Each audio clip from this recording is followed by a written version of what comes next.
안녕하십니까. 예민수의 경제특구, 오늘은 주식회사 곽구장 곽영훈 대표님과 함께 또 시장의 핫한 종목 이야기를 하도록 하겠습니다. 어서 오십시오. 네, 안녕하십니까. 우리 원조 출연자시죠. 우리 곽영훈 대표님 네. 저희 채널에 네. 오랜만에 와주셨는데 네, 사실 종목 장세 아닙니까 지금, 그죠? 네, 종목 장세입니다. 그렇죠. 네. 대체적으로 지수는 갖춰있고 종목 장세니까 네. 핫한 종목을 몇 개 얘기해 주실 텐데, 첫 번째가 삼천당 제약. 네, 삼천당 제약입니다. 네네네. 삼천당 제약은 잘 알고 계시는 것처럼 기존에 좀 기대했던 이슈가 좀 있었습니다. 네. 예, 기대했던 이슈가 있었는데 그 부분들이 좀 무산이 좀 되면서 주가가 좀 빠졌는데요. 조금 더 자세하게 좀 말씀을 좀 드리면은 삼천당 제약이 이제 주력 그 파이프라인이 이제 아일리아 바이오시밀러 네.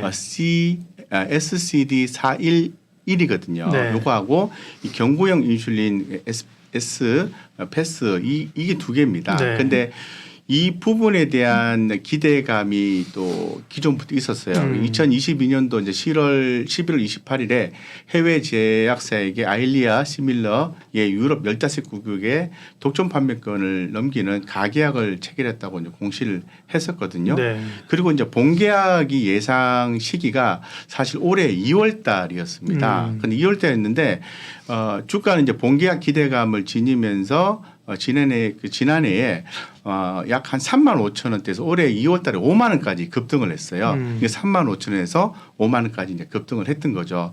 그리고 이제 올해 2월 달에 이제 본계약 예상 시기가 아일리아 시밀러의 임상 3상 결과 발표 이후에 40일 이내에 예상되고 정정 공시를 했는데 지금 뭐 3월 24일 날 또 실제 임상 3단 결과 발표 공시가 나오면서 본계약에 대한 기대감이 더욱 더 나오면서 주가는 또 급등을 했거든요. 네. 그리고 또 게다가 또 지난 3월 31일에 중국의 통화 동보사와 경구형 인슐린의 중국 판권에 대해서 가격 체결 예정이라는 공시가 나오면서 주가가 무려 거의 10만 원 가까이 9만 8천 원까지 그때 10만 원 이상 가까이 좀 상승했던 거거든요. 네. 그래서 주가 흐름을 좀 간단하게 보면 정확하게 딱 10만 7,300원. 네. 예, 이렇게 좀 찍고요. 네. 그 다음부터 주가가 아주 급속도로 이렇게 좀 흘러내렸어요. 내리기 예. 이제 시작했습니다. 그래서 왜 흘러내리는가?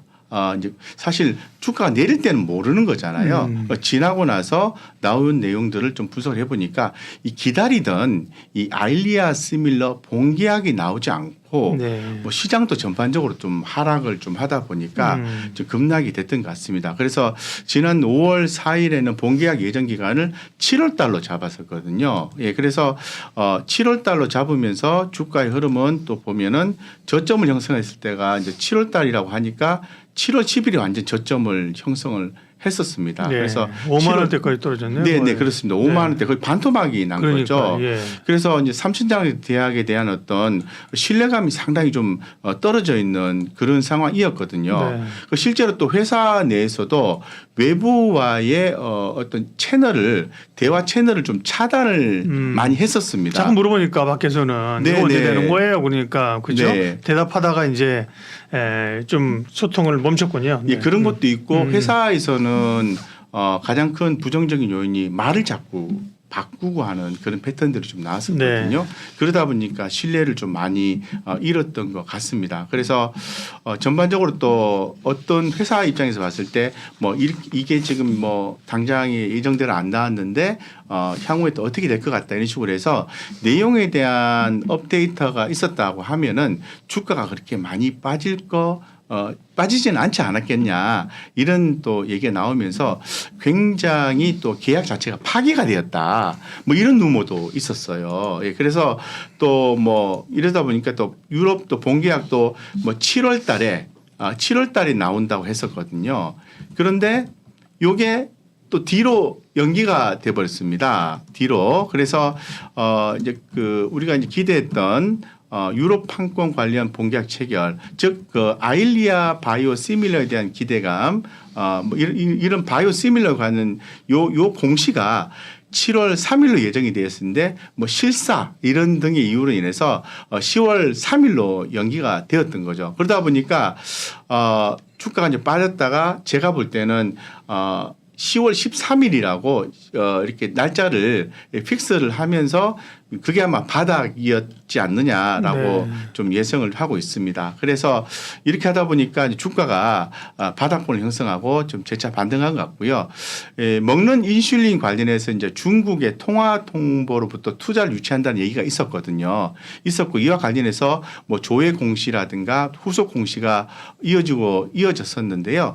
뭐 재공시 예정이 7월 28일이었어요. 그래서 그때 이후로 해서 뭐 관련된 내용이 또 실제로 또 이렇게 나온지에 대해서는 제가 조금 사실 좀 봐야 되는데 어쨌건 뭐 그때 좀 노이즈가 7월 달에 좀 그게 좀 다랬던 것 같습니다. 네. 그러다 보니까 이제 5만 원까지 주가가 좀 찍고 다시 이제 올라왔는데 왜 올라왔는가 이런 고민을 좀 했었거든요. 그랬더니 주가가 최근에 좀 보시는 것처럼 5만 원에서 서서히 한 7만 원대까지 올랐다가 좀 밀렸었죠. 그러면서 최근에 이 거래량이 좀 크게 좀 증가를 하면서 네. 급등 패턴이 나왔거든요. 24일 날은 상한가 간 거예요? 네, 그렇습니다. 네네네. 갭 상승을 하면서 바로 상한가로 문을 닫아버렸어요. 네네. 그 전날에 장 종료 후에 이제 공시가 네, 나왔거든요. 그래서 그 공시가 먼고하니 이렇게 좀 살펴봤더니 기다리던 이 아일리아 시밀러 첫 번째 본계약 공시였어요. 네. 예, 그래서 사실 상당히 좀 신뢰감도 떨어져 있는 상태였고 계약 파기 건까지도 예상을 했었습니다만은 또 그렇게 또 달리 또 관련된 내용들이 또 나와줘서 상당히 좀 고무적이었습니다. 그래서 지금 현재 8월 23일 날 오후 5시 45분에 나왔거든요. 이때의 뭐 내용 이제 계약 대상자가 누구냐면은 상대방이 누구냐면 캐나다의 아포텍스입니다. 네. 그래서 계약 내용은 좀 항반 변성 치료제 에플리버셉트를 주성분하는 바이오시밀러의 캐나다 독점 공급 및 판매권에 대한 계약이거든요. 우리나라 금액으로 이 계약금 및 그 마일스톤 관련 사항을 봤을 때 200억 원 수준입니다. 200억 원 수준이거든요. 그밖에 뭐 계약금을 40억 원을 받고 허가 서류, 뭐 캐나다에 보건소 접수하고 일정들이 쭉 나와 있거든요. 이런 것들이 내용이 나오면서 그 동안의 어떤 좀 신뢰감이 떨어졌던 부분을 좀 회복을 한 상황이 네. 신뢰를 회복한 상황이 그 되었습니다. 주가는 좀 움직이네요. 그렇죠? 네. 그래서 주가가 움직이는데 여전히 삼춘당 제약은 외부와 이렇게 뭐 대화 채널을 이렇게 만들지 않고 있습니다. 그래서 지금 뭐가 어떻게 되는지는 사실 좀 지나봐야 되는 상황인데요. 그래서 좀 생각을 해보면은 우리가 이제 주가가 이제 급락을 할 때는 사실 이유를 모르고 지켜봤다가 다 떨어지고 난 뒤에 내용이 나오듯이 급등할 때도 그 관련성이 뒤에 나올 것 같습니다. 그래서 제가 전 세계 계약 규모 이런 거를 한번 좀 파악을 좀 해봤거든요. 그래서 내용을 좀 보니까 좀 간단하게 좀 먼저 좀 내용을 말씀드리면 네. 일본 계약건이 기존에 있었는데 그거는 계약 완료가 됐습니다. 네, 완료가 됐고요. 그 다음에 일본 계약건이 얼마냐면 1조 5천억 수준이거든요. 크네요, 그거는. 네네. 그게 확정이 됐습니다. 그 캐나다 건이 1조 이상인데 이것도 확정이 되었습니다. 네, 확정이 됐고요. 그 다음에 이제 CSR 요 같은 경우에도 완료가 됐거든요. 지금 남아 있는 게 뭐냐면은 요런 게 세 개가 이제 완료가 되다 보니까 남아 있는 게 유럽 쪽하고요, 미국 쪽, 예, 요렇게 남아 있고 일본 허가까지 또 특허에 대한 허가까지도 남아 있어요. 이렇게 이제 이벤트가 기존 세 건이 나오고 신뢰를 좀 회복하면서 이벤트가 이제 세 개가 남아 있게 되는 거죠.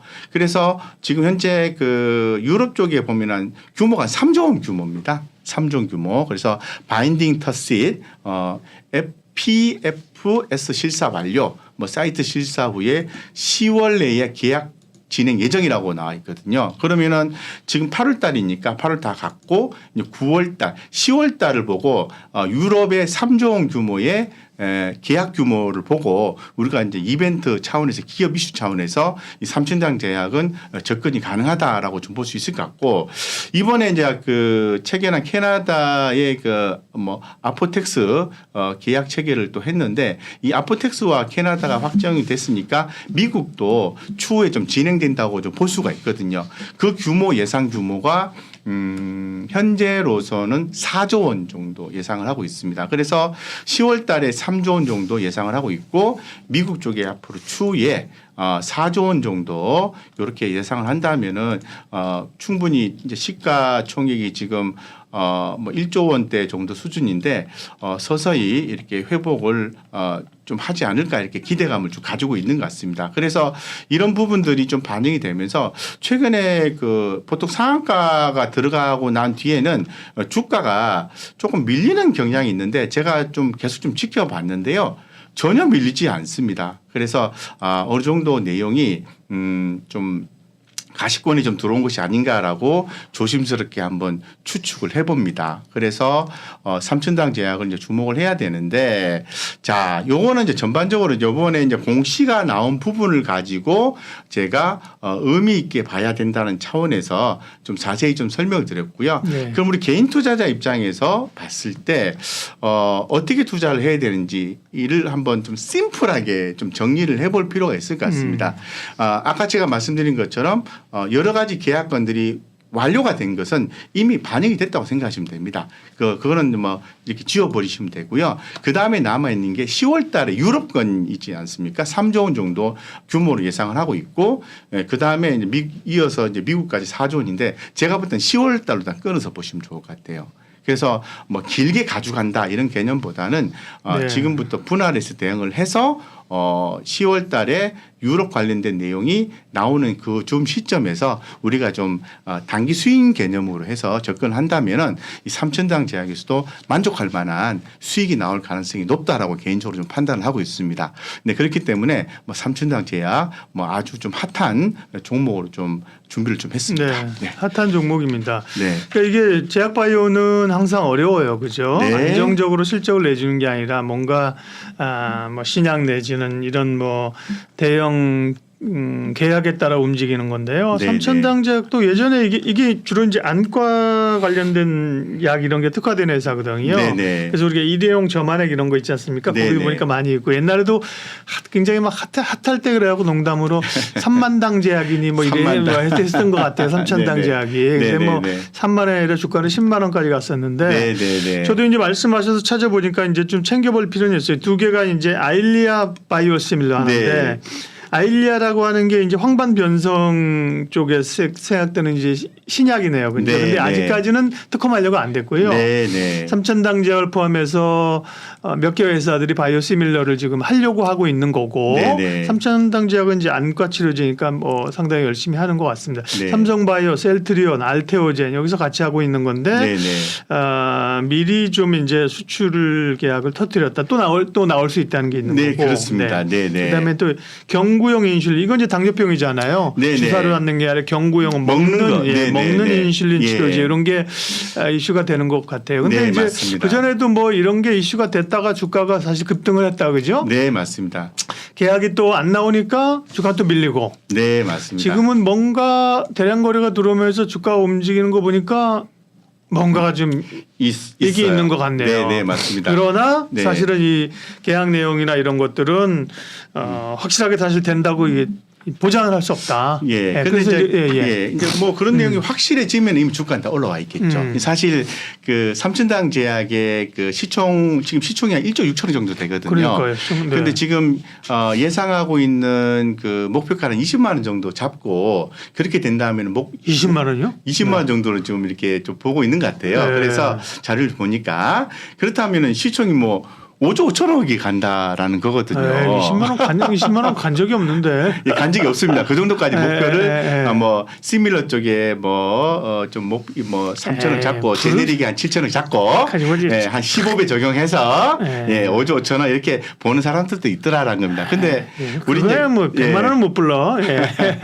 근데 우리 이제 개인 투자자 입장에서는 뭐 그게 중요한 게 아니라 네. 지금부터 주가가 상승할 수 있는 요인들이 있느냐, 네. 투자 포인트가 있느냐가 하나가 중요한데 단기적으로 봐도 말씀하셨던 그 에스페스의 가치, 즉 먹는 인슐린의 네네. 가치의 어떤 재부각 이런 부분들이 재차 또 나아주고 전 세계적으로 계약에 대한 규모들이 나아준다면은 지금보다는 올라가지 않겠습니까? 네. 그렇게 한번 생각해 보는 거죠. 다만 이제 트레이딩 관점에서 기대감을 그렇습니다. 가지고 얘기를 하시는 거니까 그렇습니다. 그죠? 네. 그런 걸 감안하시면서 네. 트레이딩 전략으로. 네. 그렇죠? 네. 트레이딩 전략으로. 네. 그러면 뭐 기술적으로 보면은 어떻습니까? 트레이딩 전략으로 하면 네. 단기적으로 뭐 어느 정도의 변동성을 놓고 봐야 되나요? 지금 기술적으로 봤을 때는 매수가 들어갈 수 있는 자리입니다. 이게 네. 급등 패턴의 초기 국면으로 네. 저는 좀 해석을 좀 하고 있고요. 이게 지금 제가 열어놨는데 10만 원과 5만 원의 저점과 고점을 연결했을 때 여기 보면은 단계적으로 올라가고 있어요. 주가가 이렇게 한번 이렇게 의미 있게 올랐다가 빠졌다가 개미 털기를 하고 그다음에 갭 상승이 나오면서 바로 세력들이 들어오는 모습이 하단에 보시면 포착이 됐습니다. 그러면은 이거 같은 경우에는 여기 어떻게 하시냐면은 전고점을 체크를 하시면 됩니다. 그래서 전고점 이렇게 체크를 해놓고 요 자리 요런 자리 이렇게 하단 그어놓고 지금 가격과 하단 가격의 그 사이에서 분할해서 매수해 주고요. 네. 제가 볼 때는 좀 끌고 가시면 좋을 것 같고 예. 20만 원까지는 좀 그렇고요. 그래서 뭐 전고점만 10만 원까지는 네. 좀 기대를 해봐도 좋지 않을까 싶고. 그렇죠. 뭐 10만 원은 네. 뭐 스토리가 되는데 이 10만 원 앞에 본 가격이 없어가지고 네. 시청이 5조 된다니까 네. 판매 하품이 3조 7천억이고 유한양행이 네. 5조인데. 근데 중요한 거는 이제 그건 차트적인 흐름이고요. 네. 중요한 거는 그러면 이제 세력들이 실제로 이제 들어오는가를 좀 사실 좀 봐야 되거든요. 네. 그래서 제가 그런 것들을 좀 체크를 좀 하고 있는데 생각보다 세력들은 그렇게 많이 들어온 것 같지는 않습니다. 오히려 최근에 그 기관 투자가들은 주가가 이제 슈팅이 나오면서 조금 매도가 좀 나오고 있는 양상이고 또 외국인도 슈팅이 나오니까 좀 매도가 나왔는데 제가 볼 때는 조금 눌리는 시점이 반드시 있을 것 같아요. 네. 그때쯤에 공략을 해서 제가 말씀드린 10월 달에 유럽 이슈를 가지고 예. 이벤트 차원에서 기업 이슈를 활용한 투자 전략 차원에서 접근을 하면은 네. 삼춘단제야 좋은 결과가 있을 것 같고 제가 약간 뭐 루머 확정된 바는 없으니까 이리저리 한번 물어보고 네. 알아보고 이렇게 그러니까요. 쥐어짜보고 해보니까 좋은 얘기가 있는데 확실히 얘기해 줄 수는 없다. 이런 멘트들은 또 약간 그 가까이 있는 사람들은 얘기를 하더라고요. 그래서 저는 그게 뭔지는 모르겠지만 막연하게 10월 달로 한번 추측을 한번 해봅니다. 네. 삼천당 제약 핫하네요. 주가나 거래량이나 핫하고요. 네. 다만 네. 이제 뉴스들이 여러 뉴스들이 이전에 이렇게 양치기 소년 동안 번복했던 것도 있고 네. 제약 네. 바이오라는 게 이게 급변동성 있지 않습니까? 네, 그런 건 그렇습니다. 감안하시면서 네. 네. 네. 저는 이제 가능하면 좀 이렇게 좀 까면서 이렇게 봐야 그죠? 못 볼 수 있는 걸 네. 봐야 되기 때문에 네. 삼천당 제약 어쨌든 얘기가 되고 있습니다. 정말 핫한 종목 삼천당 제약 여기까지 하겠습니다. 곽영훈 대표님 함께해. 뭐 또 하실 말씀 있어요? 정재혁 교수? 아닙니다. 뭐 네. 제가 코멘트 하나 붙이면은 네. 사실 이게 맞냐 저게 맞냐 이런 식으로 이제 접근을 하게 되면은 네. 사실 답은 없어요. 네. 그래서 마지막에는 이런 이슈가 있다는 거를 우리가 전제를 하고 시나리오를 짜고 확률에 도전한다. 올라갈 수 있는 확률과 떨어지는 확률 그렇게 좀 보시면 마지막은 배팅이다 이렇게 생각하시면 되겠습니다. 네. 셀트리온입니다. 네. 셀트리온이 핫병을 이제 하나 저제 하냐 왜 안 하는 거야? 네. 뭐 주관사를 선정했대요. 뭐 지난번에 그러면서 네, 네. 이제 가는 거구나. 네. 합병선을 딱 했으면 네. 주가가 날아가야 되는데 이거 안 가요. 날아간커녕 주가 밀림도 와 그럽니까 네. 이게? 원래 와그라노. 그 와그라노 네. 이런 생각이 드는데 네. 원래 주가라는 건요 어떤 우리가 기대했던 내용이 나오기 전에 이미 올라줘야 돼요. 네. 예, 다 올라줘야 되는데 주가가 전혀 못 오른 상태에서 내용이 나오면은 그날 뭐 상한가 들어간다든가 이런 패턴이 나와줘야 되거든요. 그런데 이제 안 갔다라는 것은 시장에서는 뭐 딱히 그렇게 긍정적으로 해석을 안 하는 부분이 있지 않느냐 이렇게 좀 생각을 해볼 수 있을 것 같습니다. 그래서 뭐 단기적으로 좀 대응하시는 분 입장과 장기적으로 대응하는 분 입장을 생각해 볼 필요가 있는데 이미 공시가 나온 상태에서는 뭐 장기적으로 좀 상황을 봐야 되는 걸로 최종 결론을 좀 내서 먼저 좀 말씀을 드리고 싶어요. 네. 그 지금 셀트리온 그룹이 잘 아시겠지만 과거에 이제 기대했던 것은 이 셀트리온과 셀트리온 헬스케어 셀트리온 이제 3사가 함께 이렇게 합병하는 걸 얘기를 했었거든요. 네. 그래서 이 서정진 회장이 셀트리온 홀딩스를 지분을 가지고 있고 그리고 셀트리온 홀딩스가 또 그 밑에 또 셀트리온을 가지고 있고 그 다음에 셀트리온 헬스케어 를 가지고 있었던 거죠. 그래서 서정진 회장이 98%의 홀딩스의 지분을 갖고 있고 홀딩스가 셀트리온은 20%, 셀트리온 헬스케어 24% 이렇게 해서 지배를 했었는데 이제 그 셀트리온 제약까지 이번에 합병 기대했는데 오히려 셀트리온 제약은 이번 셀트리온과 셀트리온 헬스케어 두 개를 합하고 난 뒤에 6개월 추후에 이내에 하겠다는 거잖아요. 추후에 그거는 이내에 스토리는 얘기 들어보니까 말이 되더라고요. 왜냐하면 네. 이제 셀트리온 헬스케어는 지금 셀트리온 제약은 약간 손자 회사로 돼 있어가지고요. 네, 먼저 네. 합병하고 가고 네. 그다음 사업 내용도 좀 다르잖아요. 제약은 약간 네. 헬스케어나 셀트리온은 바이오시밀러고 네, 제약은 네. 일반 의약품이니까 이해가 되는데 네, 네. 그건 좀 실망 처음에는 왜 2사만 합병하지? 그런데 그거는 이제 이해가 됐는데 네, 네. 미래에 대해서 이제 또 주식 매수 청구권도 있고 네. 또 오늘 기사 어젠가 보니까 셀트리온 삼사 합병 이후에 홀딩스를 또 상장하는 것도 검토하겠다 이런 게 나와가지고 결국 또 상장하려고 그러는 거야? 뭐 결국 이런 약간 개인적이네. 그리고 또 의구심도 들게 하면서 이게 뭐 자본 게임이야? 이런 사실 약간 좀 부정적인 시각도 뭐 그렇죠. 셀트리온 주주들에게는 죄송합니다만 네. 좀 그런 거죠. 뭐 네네. 있는 거 없는 거 다 끄집어내는 그러니까. 것 같은 느낌이 들거든요. 그 제가 오늘 그런 발표 이후에 이 내용을 좀 들고 나와서 좀 말씀을 드려야 되겠다고 생각한 게 네. 간담회가 있었습니다. 네. 말씀하신 것처럼 8월 24일 날 투자자 대상 온라인 간담회가 예. 있었거든요. 그래서 거기에서 주로 나왔던 얘기가 합병 기대 효과에 대해서 얘기를 했었습니다. 그래서 뭐 애널리스트 뭐 대상 간담회도 두 번째 공식 간담회로 해서 진행을 했었는데 일단은 뭐 하는 얘기는 거래 구조 단순화 그러니까 셀트리온과 셀트리온 헬스케어를 두 개를 합하면은 거래 구조의 단순화 뭐 이렇게 되는 거죠. 그래서 그런 투명성 제고 측면과 뭐 원론적인 얘기를 한 것 같습니다. 원가 경쟁력 강화를 통해서 경쟁력 확대, 그 다음에 통합 자원의 대규모의 투자를 재차 밝힌다 이런 내용이거든요. 더불어서 조금 확인하는 것은 2024년도 합병법인의 바이오시밀러 매출 가이던스를 제시한 것이 특징이었어요. 그래서 2024년도에 합병법인이 가이던스가 이렇다라는 건데요. 총 뭐 시밀러 제품 매출이 한 3조 5천억 이 중에서 신규 매출은 램스마 SC에서 1조 그다음에 유플라이마에서 5,100억 정도 수준 그다음에 베그젤마에서 3천억 원 등 제시를 했고요. 현재 셀트리온 헬스케어 원가가 70% 수준 대비해서 합병법인의 원가는 40% 수준이다. 원가 절감할 수 있다. 네네 핵심은 그겁니다. 네. 원가 절감도 할 수 있다. 그래서 에비타 개념으로 해서 1조 6천억을 전망한다라고 긍정적으로 매출 가이던스를 제시한 게 상당히 특징적이라는 거죠.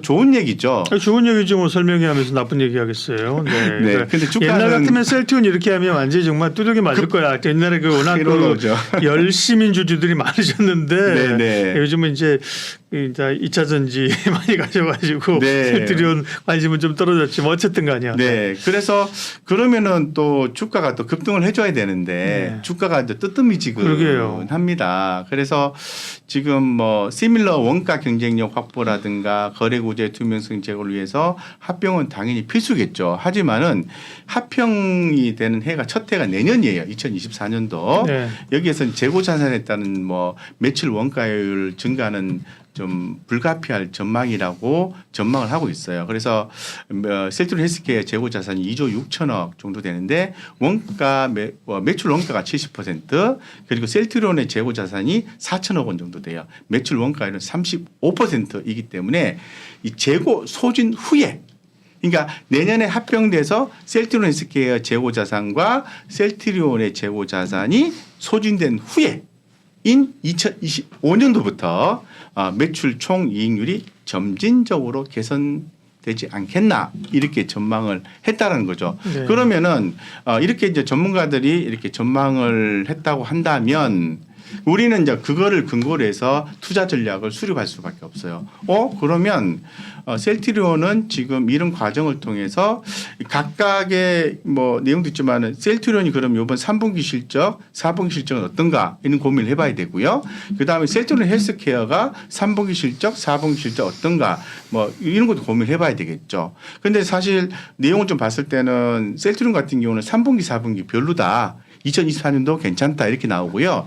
셀트리온 헬스케어 같은 경우에는 3분기부터 괜찮아진다라는 뷰가 좀 나와 있거든요. 이런 걸 봤을 때는 지금 8월 달이니까 3분기 거의 다 지나가는 거니까 거의 뭐 하방을 확보할 수 있는 바닥권 수준인 거는 맞는 것 같은데 내년도 핫하게 이 합병 법인이 나와서 주가가 올라갈 수 있는지에 대해서는 좀 퀘스천 마크를 걸고 좀 길게 좀 보셔야 될 것 같아요. 그래서 좀 현상적으로 보시고 수급이라든가 차트라든가 이런 것들을 보시고 지난번에 나왔던 얘기가 뭐냐면은 셀트리온과 셀트리온 헬스케어를 합병하고 난 뒤에 6개월 뭐 전후 정도 6개월 이내인가요? 그때에 셀트리온 제약에 대해서 합병을 뭐 진행 할 예정이다라는 얘기도 나온 바가 있었거든요. 그래서 제가 볼 때는 뭐 그런 부분까지 또 상속 이슈나 이런 거와 또 덧붙여서 또 잘 진행이 또 되고 난 뒤에 2025년도부터 나아지지 않겠나 보는 거죠. 그렇다면은 이제 짧게 보시고 투자하시는 분들은 죄송하지만은 지금 투자하는 건 아니라고 생각해요. 주식 매수 청구권 있잖아 이거. 네. 셀트리온 보니까 셀트리온이 15만 813원. 네, 그냥 네. 813원 떼고 15만 원 잡고 그죠? 네, 그러면 지금 셀트리온 가격을 한번 14만 3,500원 저희 방송하는 날이니까 그죠? 네, 네. 좀 낮죠 지금 그죠? 네. 네. 아니 매수 청구권이 15만 원이니까. 네, 그래 네. 높아야 네. 주식 매수 청구권 행사를 안 하잖아요. 그러니까요. 지금 예. 사면 예를 들면 청구권 가격까지는 올라갈 수 있는 거 아닌가? 예, 올라갈 수는 있는데 네. 그 올라가면 이게 그때까지 이렇게 그걸 보고 좀 수급이 좀 쭉 들어와주면 좋겠는데 네. 기관들은 잘 안 들어오고 외국인들도 어차피 받는 금액은 정해져 있다고 생각하고 있는 것 같습니다. 그래서 개인만 좀 사고요. 외국 기관들은 움직임이 없어요. 셀트리온 말씀하셨는데 셀트리온 헬스케어도 마찬가지입니다. 예, 그 밑에 보시면 청구 가격이 67,251원 헬스케어는 네. 67,000 대략 67,200원. 그렇죠. 예. 그래서 지금 보니까 지난번에 한번 흐름이 좋았다가 주가가 밀려버렸거든요. 65,000원이거든요. 그래서 지금 향후의 주가의 흐름은 주식 매수 청구권 가격. 그러니까 회사는 예. 청구권 가격 위로 좀 올려놔야 청구 신청 안 하는 거 아니에요? 맞습니다. 예. 네, 네, 맞습니다. 그래서 뭐 지금 가격보다는 합병 가액 자체가 높기 때문에 높죠. 예, 높기 때문에 66,874원. 조금 낮죠 지금. 예, 네. 예. 66,874원이 셀트리온 헬스케어거든요. 65,000원이니까 예, 뭐 이렇게 되면은 그냥 뭐 가격이 이 정도에 머물러 있을 것 같습니다. 뭐 급하게 올라가거나 급하게 떨어지거나 이렇게 되지는 않는다라고 보는 거죠.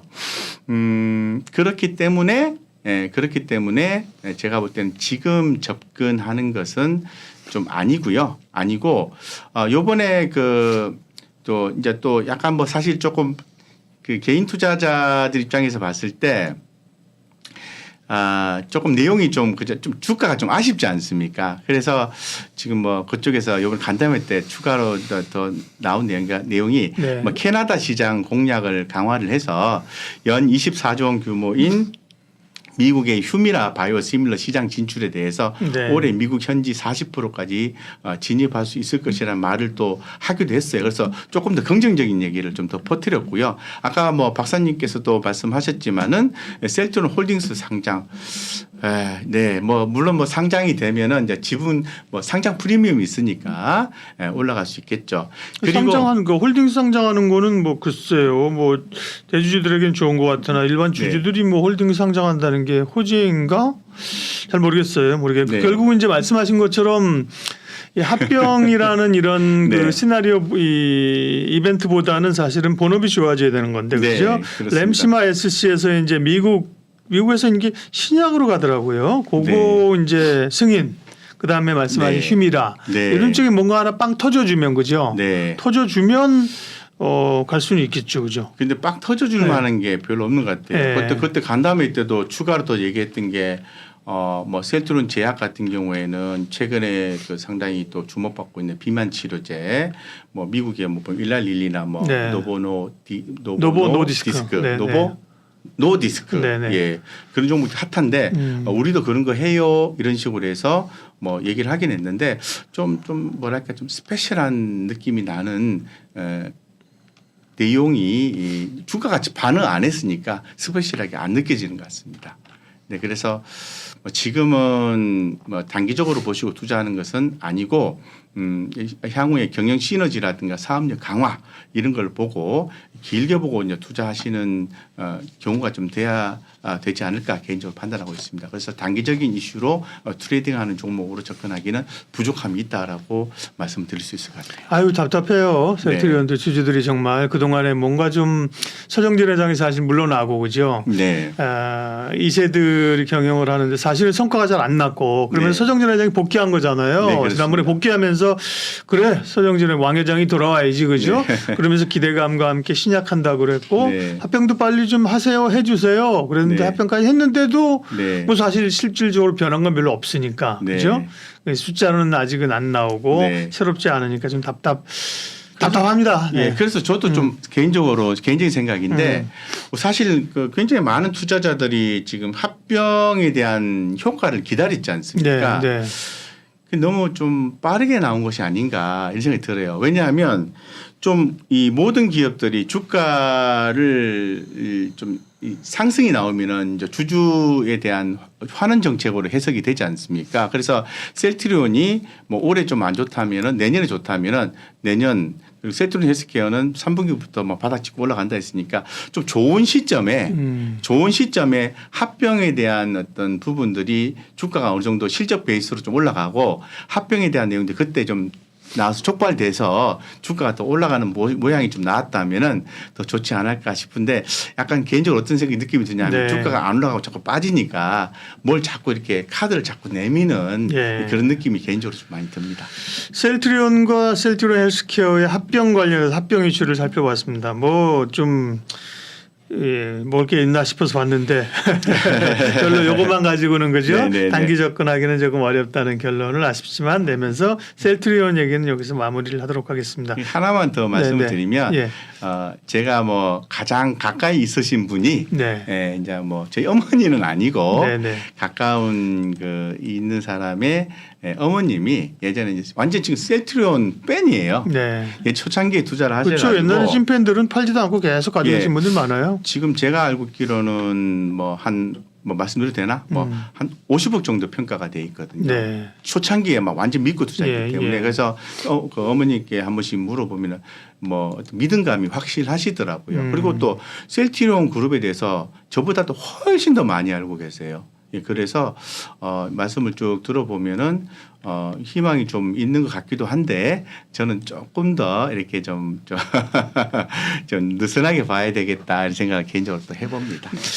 와 루닛이 네. 의료 AI의 사실은 대장주거든요, 네, 그죠? 네, 그렇습니다. 로봇에서 레인보우 로보틱스처럼 그죠? 네. 시총이 2조 가까운 대장주인데 네네. 최근에 루닛만 못 가고 뷰노, 딥노이드 네. 뭐 이런 애들 잘 갔어요. 네, 네, 그래서 그렇습니다. 루닛 투자자들은 대장주인데 왜 그러지 그랬었는데 네. 유무상증자 결정을 빵 하고 그죠? 네. 회사가 뭐 엄청난 또 비전을 여기를 제시를 했더라고요. 네. 그래서 논의 얘기를 할 텐데 또 유상증자, 무상증자, 일정 매매 또 달인 아닙니까? 우리 박영훈 대표님이. 네, 네, 그래서 네, 예, 네. 논의 이야기 해주시죠. 네, 뭐 AI 의료 쪽으로 해서 이제 류닛이 이제 그 가장 대표 종목으로 해서 이제 급등을 했었습니다. 근데 이런 회사들 같은 경우에는 미래의 성장성을 먼저 반영하는 이제 기업들이기 때문에 지금 상당히 주가가 조금 본질 가치에 비해서 좀 많이 올라와 있는 거죠. 자, 그러면은 우리가 이제 맞고 안 맞고 떠나서 시나리오를 조금 생각해 보면은 회사 입장에서는 주가가 한껏 올라왔을 때 좀 자본을 좀 조달을 해서 그렇죠. 네. 예, 새로운 사업을 해서 그러십시오. 기업 가치를 더 높이는 게 주주하는 차원에서는 훨씬 더 좋지 않는가라고 좀 생각을 해보게 되는 거죠. 그런데 주가가 좀 한참 올라가다가 조금씩 밀렸어요. 예, 밀려서 제가 볼 때 밀린 이유는 아마 이런 요번에 발표한 게 유무상증자거든요. 네. 그래서 유상증자가 들어가는 거지 않습니까? 주식 가치가 희석이 되는 거니까 사전에 알고 있는 자들이 제가 볼 때는 먼저 매도하고 빠져나간 것이 아닌가 이런 개인적인 생각을 추측을 또 해 봅니다. 그래서 뭐 지금 뭐 루닛이 지금 흐름이 약하다 보니까 뭐 뷰노라든가 뭐 딥노이드 이런 종목 특히 이제 딥노이드 같은 경우에 다시 한 번 더 굉장히 이제 부각이 되면서 이 딥노이드를 아주 긍정적으로 해석하려는 의도 그 사람들이 많이 얼마 전에 나타나고 뭐 있어요. 리포트가 좋게 밸류 싸다 그래가지고 급등했잖아요, 딥노이드. 네, 그래서 저도 이제 들은 바가 있는데 참 뭐랄까 뭔가 참 포장을 자꾸 해 나가는 듯한 그런 느낌을 좀 많이 받고 있거든요. 그래서 뭐 앞전에는 루닛 올라갈 때 루닛 다음에는 뷰노다. 라고 얘기했는데 그 다음에 딥노이드 또 이렇게 얘기를 하고 있는 것 같습니다. 자, 어쨌건 유상증자를 발표를 했다는 것은 이제 주식 가치가 희석이 되는 거니까 그렇죠. 주가가 빠지는 거죠. 그러면 주주들 입장에서 봤을 때는 기분이 안 좋다 이렇게 되는 거죠. 네. 그런데 조금 달래는 용도로 해서 무증을 같이 하는 거죠. 증자를 그렇죠. 함께 하는 겁니다. 네. 그래서 유상증자만 하게 되면 뭐 작살나는 이것들이하고 거죠. 그죠? 네. 기본적으로 이제 악재죠, 그죠? 네, 최근에 뭐 맞습니다. 하나오션도 그렇고 다 그렇죠. 근데 네. 거기다 살짝 선물을 하나 그죠? 무증을 끼워내니까 이건 뭐지? 이걸 받아야 되나 말아야 되나 고민이 있는 거죠. 그죠. 이제 절대 빠져나갈 수 없는 네. 늪에 가둬놓은 거죠. 제가 볼 때는. 그 요번에 그 유무상증자 발표한 날에 8월 23일인가요? 뭐 그때 발표해서 그 다음에 다음 날부터 주가 적용이 됐는데 마이너스 한 뭐 3.8%대 정도 수준까지 빠졌다가 오히려 장중에는 플러스 한 16%까지 올라가 버렸어요. 맞아요. 땡겨버렸어. 예. 예, 그래서 여기서 이제 우리가 투자 포인트가 앞으로 이렇게 전개가 되겠구나라는 걸 알 수가 있습니다. 유증에 의해서 주가는 빠지고 무증에 의해서 주가는 다시 올라올 것이다라고 여기서 확인을 한 거죠. 자, 그러면 좋습니다. 좀 여기에서 그러면은 주가가 보통 유상증자 발표를 하게 되면은 주가가 밑으로 빠지게 되는데 안 빠졌단 말이죠. 그러면은 무작정 들어가야 될까요? 그건 아닙니다. 먼저 확인을 해 보셔야 돼요. 이게 바닥을 다지면서 올라올 때 수급이 외국인 건지 기관 건지 개인 건지를 봐야 돼요. 근데 여기 보시면은 개인 투자자들의 비중이 훨씬 더 높아요. 네네. 그래서 요번에 이제 저점을 다진 여기 보시면 기관들도 열심히 이렇게 들어오기는 했습니다. 그래서 기관들이 유의미하게 들어간 거 보아야 되는데 개인 투자자들이 굉장히 많이 들어왔거든요. 그래서 조금 변동성이 좀 수반이 될 수도 있겠구나라는 생각이 들고요. 자, 그럼 기관들이 이제 이 주식을 팔 건지 살 건지를 봐야 되는데 눈치를 좀 보면서 대응을 하셔야 되는데 요때 우리가 이제 이런 경우에는 단기적으로 좀 매매를 하셔야 됩니다. 그러니까 신규로도 트레이딩이 가능하고요. 그리고 뭐 저한테 이제 물으시는 분들이 그럼 뭐 누닛은 어차피 그 의료 AI 쪽이니까 성장성이 크게 좋을 거니까 장기로 투자해도 되지 않느냐라고 말씀하시는 분이 있거든요. 네. 뭐 그건 잘 모르겠어요. 솔직히. 왜냐하면은 그럴 수도 있고요. 그렇지 않을 수도 있습니다. 근데 분명한 거는 회사가 2천억 정도의 유상증자 증자를 통해서 자금을 조달을 하고 그 돈을 가지고 사업을 내서 성과를 내기까지는 상당한 시간이 걸릴 수 있다라는 거죠.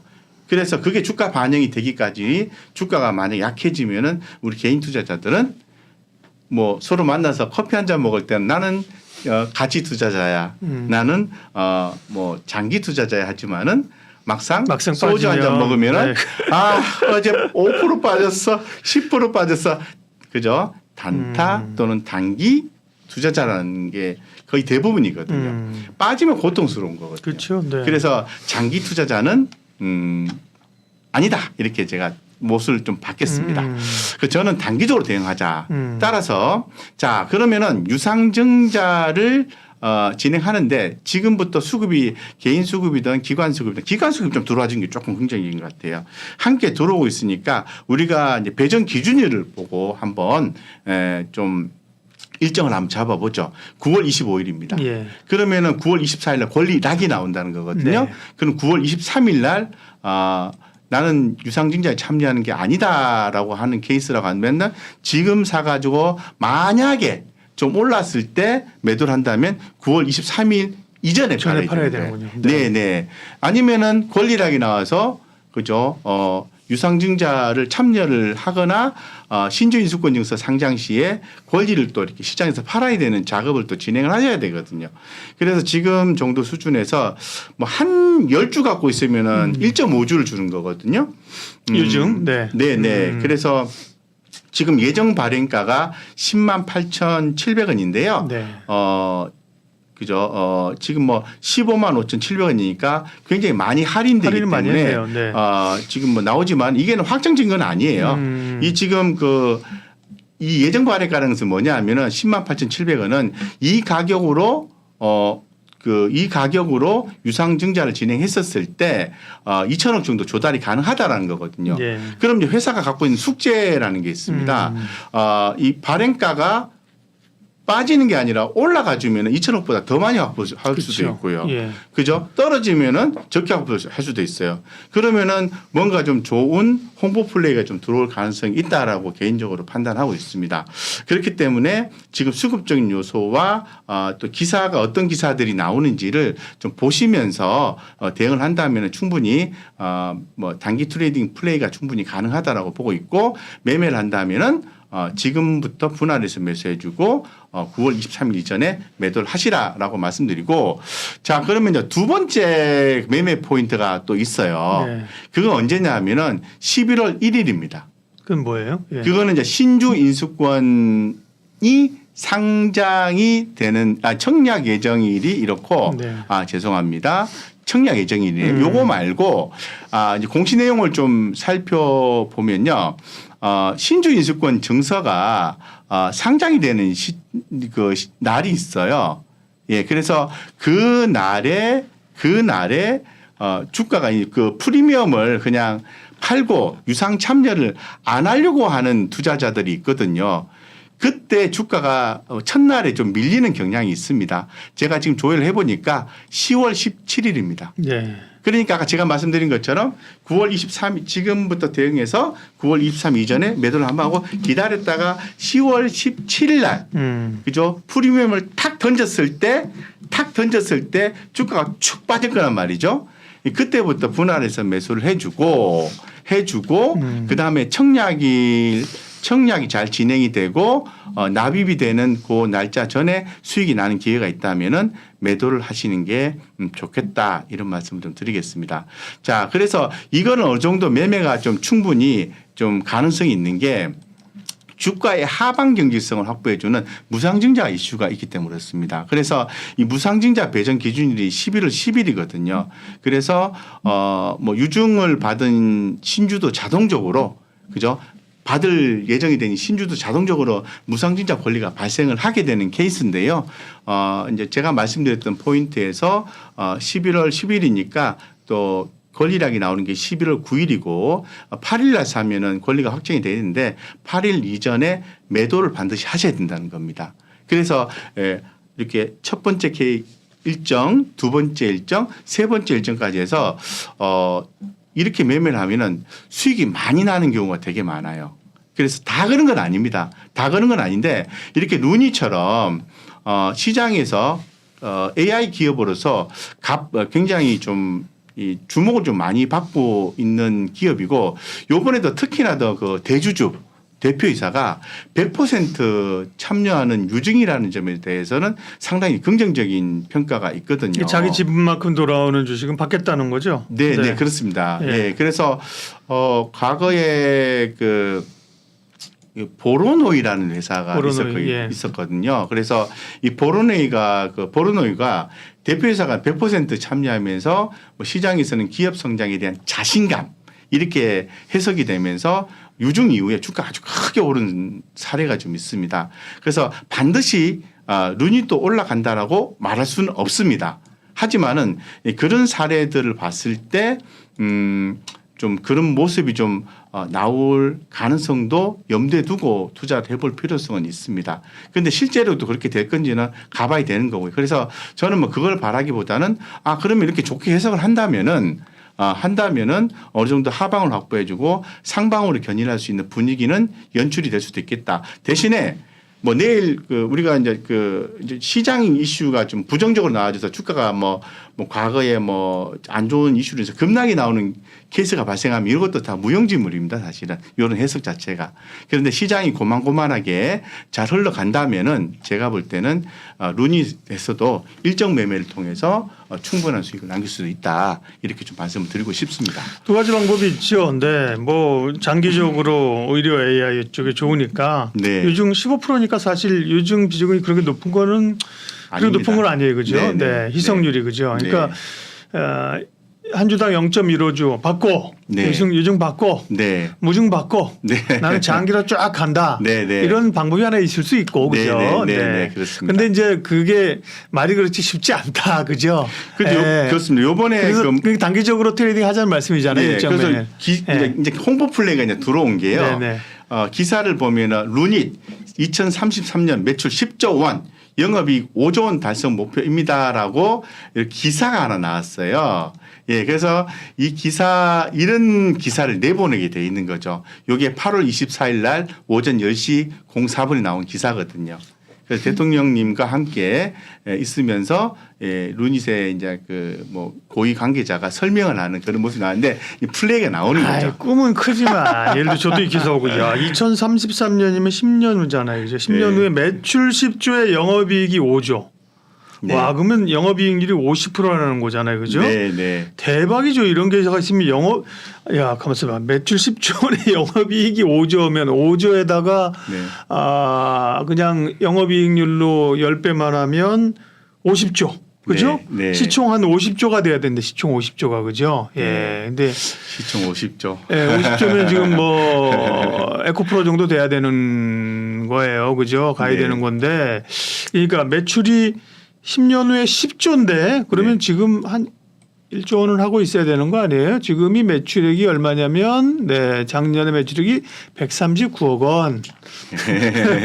100배 가면 좋겠어요. 시총은 지금 1조 9,363억인데 네. 2조 원 가까이 됩니다. 네, 2조인데 시총이 한 50조 돼야 되는 겁니다. 그러니까 네. 이제 꿈은 좋죠. 뭐 꿈은 꾸면서 가는 건데, 그죠? 네. 네. 그래서 제가 박사님 말씀하신 것처럼 지금 이 회사가 영업이익이요 한 번도 플러스 된 적이 없습니다. 아직은 이해가 안 나죠, 그죠? 한 번도 플러스 된 적이 네, 없어요. 그런데 시총이 이렇게 2조 원 가까이 형성된다?